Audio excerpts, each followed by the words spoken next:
Mga kasayan, maglalagay tayo ng extra brake light. Katulad yung nakaraan, nakita nyo naman yung nahuli. Para maiwasan natin masira man yung brake light natin, meron pa rin tayong panlaban sa ilalim na extra brake light. Ito siya kasayan, nakaporba na siya. Oh. Ay, tayo mo natin para ano. Ito siya kasayan na, nakaporba na yung ano natin. Ito yung pang extra brake light natin. Kulay red. Bale, ito kasi papalustin nyo lang siya rito. Eagle eye lang kagaya ng mga ginagawa natin. Marami na tayo kasing ginawang mga eagle eye, pero iba't ibang brand ng motor. Ito siya. Tapos yung isa pa dyan sa kabila. Tornilyo lang yan kasi na ayun, dito ha. XRM natin dito ang palustin sa ano. Papunta rito.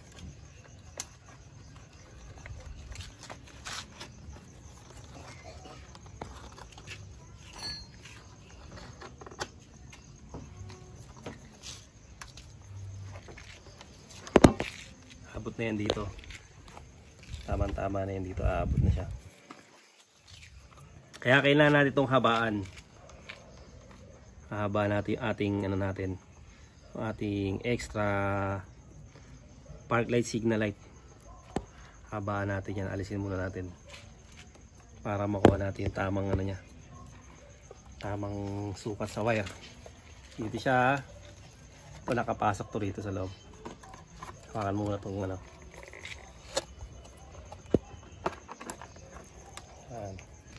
Uy, maiksi.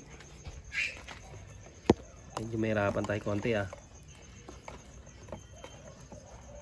Natin kunin sa labas. Yan.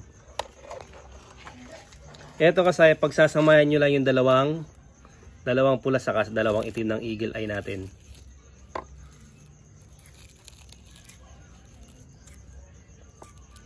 XRM 110 ang model natin.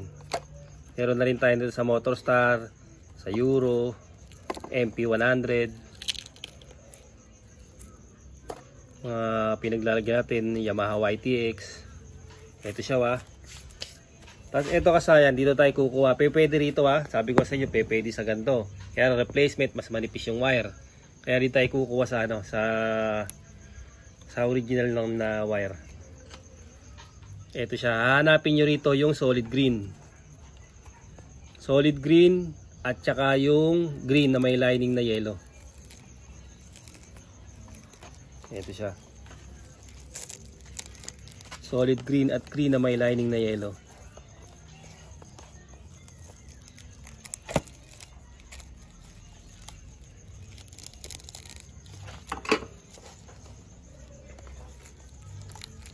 Parehas lang din XRM 125. Tapos yung mga kamukha ng mga XRM style. Parehas lang siya ng mga color coding. Ito siya yung negative. Lalagay natin sa negative kulay green or body ground. Tapos yung red ilalagay natin sa ano, sa green na may lining na yellow. Siya yung green na may lining na yellow. Diyan natin lalagay yung red. Ating extra brake light.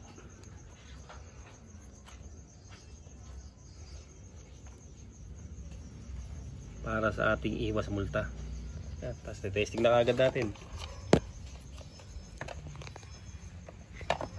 Ito lang dalawang tornilyo lang yan pag magtatanggal kayo.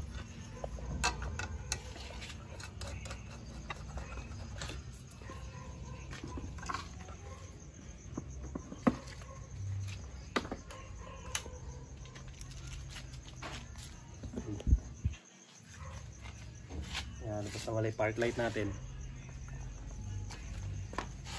Dumikit. Dito, alam mo nga dito. Uy, nagdikit. Yan naka-break na agad siya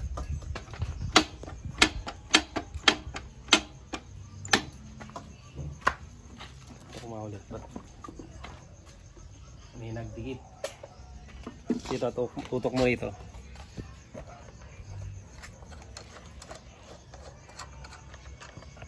Hawakan mo to. Ito, dalawang red. Dalawang red sa brake light. Dapat hindi pa siya iilaw. Pag inapakan lang dapat siya, saka pa lang siya iilaw. Tapos ito, solid ano lang siya. Sa solid green lang siya. Kailangan kasi pagbukas natin yan hindi kagad siya iilaw.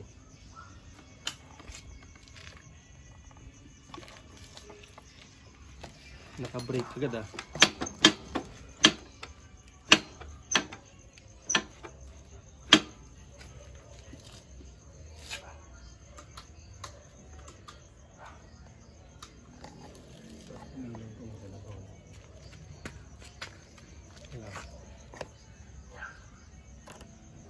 Simulan natin. Dalawang black, dalawang red.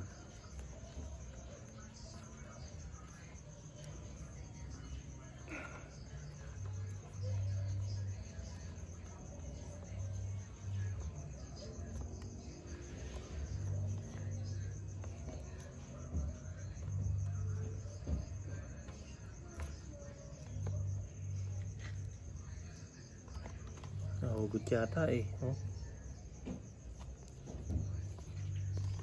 Nahugot pala. Talaga mga replacement kailangan medyo isisilyado pa. Kaya hindi tayo kumukuha ng wire dyan kasi manipis.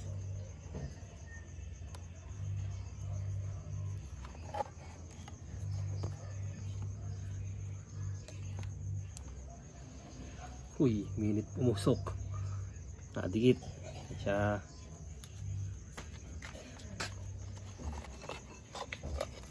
Yan dapat siya, hindi siya dapat hindi dapat siya iilaw.